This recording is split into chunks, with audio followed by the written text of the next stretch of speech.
Okay dear students, এখন আমরা দেখব কিভাবে আমরা আমাদের এমএস ওয়ার্ডের পেজটাকে সেট অ্যাজ ডিফল্ট হিসেবে সেট করতে পারি।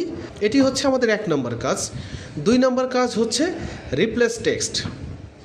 রিপ্লেস টেক্সট হচ্ছে আমরা ছোটো একটি লেখা লিখলে আমাদের অনেক বড় লেখা ইনসার্ট হবে, এটি হচ্ছে 2 নম্বর কাজ। 3 নম্বর কাজ হচ্ছে আমাদের পেজের যে কালারফুল থিম চেঞ্জ করা। আমরা কিভাবে থিম চেঞ্জ করব সেই কাজটি দেখব। তাহলে 3টি কাজ আমরা দেখব। ওকে, তাহলে আমরা আমাদের পেজে চলে যাই। প্রথমে আমরা পেজটাকে ওপেন করব, একটা এমএস ওয়ার্ড পেজ ওপেন করব। করার পরে আমরা এখানে পেজে লেখা দেখছি, আমরা অনেক বড় লেখা আসছে আর বোল্ড হয়ে যাচ্ছে লেখাটা, আর লেখা আসছে কেমন যেন আলজেরিয়ান টাইপের। আমি এই লেখার এই স্টাইল চাই না। আমি যতবারই নতুন পেজ নিব, সব সময় নতুন পেজে আমার যদি ওইরকম লেখাগুলো আসে তাহলে তো খুবই বোরিং লাগবে। এরকম লেখা হচ্ছে, তাহলে এটি খুবই বোরিং। আমরা স্টাইলটা চেঞ্জ করতে চাই, ডিফল্টটাকে আমরা ভিন্নভাবে সেট করতে চাই। এখানে যাই, প্রথমে কি করব, ফন্টের ডান পাশে এখানে আমরা এই আইকনে ক্লিক করব। তারপর এখানে আমরা ক্যালিব্রি নামে একটা অপশন রয়েছে, ক্যালিব্রি। আমাদের এই ক্যালিব্রিতে ক্লিক করব। এখানে ক্যালিব্রি, ফন্টটা ক্যালিব্রি দিব, আর লেখার সাইজ দেব হচ্ছে 14, আর এখানে ফন্ট স্টাইল দিব হচ্ছে রেগুলার। দেওয়ার পরে তারপরে আমরা সেট অ্যাজ ডিফল্ট, এই যে এখানে all document based on the normal template, এখানে আমরা টিক দিয়ে দিব, চেক দিয়ে দিব, ওকে দিব। তাহলে আমাদের সেট অ্যাজ ডিফল্ট হয়ে গেল। এখন আমরা লেখা লিখব, আমাদের লেখাগুলো খুবই স্ট্যান্ডার্ড হবে। এই যে, ঠিক আছে, খুবই স্ট্যান্ডার্ড হচ্ছে। এটাই হচ্ছে আমাদের সেট অ্যাজ ডিফল্ট। আচ্ছা, এরপরে আমরা যে কাজটা দেখব সেটি হচ্ছে রিপ্লেস টেক্সট। রিপ্লেস টেক্সট হচ্ছে, suppose Bangladesh is a beautiful country, এই লেখাটা আমরা পুরো লাইনটা না লিখে ছোট্ট একটা কথা লিখলেই অটোমেটিক্যালি লাইনটা চলে আসবে। সেই কাজটা হচ্ছে রিপ্লেস টেক্সট। তাহলে আমরা এখন রিপ্লেস টেক্সটে যাই। রিপ্লেস টেক্সটের জন্য আমরা প্রথমে ফাইলে যাব, এখানে অপশনে যাব, প্রথমে ফাইল, তারপর অপশন, তারপর এখানে প্রুফিং নামে একটা অপশন রয়েছে।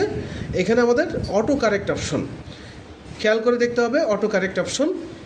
তারপরে এখানে আমরা যদি বিডি লিখি, জাস্ট বিডি লিখলে আমাদের ওই পুরো লেখাটা আমাদের এখানে এখান থেকে কপি করে রেখেছিলাম, কাট করে রেখেছিলাম, এখানে পেস্ট করে দিয়েছি। তাহলে পেজের ভিতরে শুধু বিডি লিখলে আমার এই পুরো লেখাটা চলে আসবে। এটা আমরা ওকে দিব। ওকে, তাহলে এখানে আমরা বিডি এন্টার দেব, পুরো লেখাটা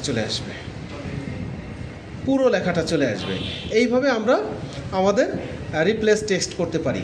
তাহলে আবারও রিপ্লেস টেক্সটটা একটু দেখি যে রিপ্লেস টেক্সট কীভাবে করব। ফাইলে যাব, অপশনে যাব, প্রুফিংয়ে যাব, অটো কারেক্ট অপশনে যাব। এখানে আমরা যা লিখব, এখানে যেমন পিএম যদি লিখি, আমি এখানে প্রাইম মিনিস্টার শেখ হাসিনা, এটা আমি দিয়ে দিলাম ওখানে। ওকে, তাহলে এখানে পিএম লিখে দিই, জাস্ট এন্টার দিই, প্রাইম মিনিস্টার শেখ হাসিনা। এখানে ক্রাইম না, এখানে প্রাইম হবে, প্রাইম মিনিস্টার শেখ হাসিনা। এই হচ্ছে আমাদের লেখাটা। এভাবে আমরা রিপ্লেস টেক্সট করতে পারি। এরপরে তৃতীয় অপশন হচ্ছে, 3 নম্বর কমান্ড হচ্ছে কিভাবে আমরা এই যে পুরো পেজটাকে কালারফুল করতে পারি। আমাদের প্রথমে ফাইলে যাই, ফাইলে যে এখানে আমরা দেখব, অপশনে যাব, অপশনে যে জেনারেলে থাকা অবস্থায় এখানে দেখব কালারফুল থিম নামে একটা অপশন আসছে, এখানে কালারফুল আছে।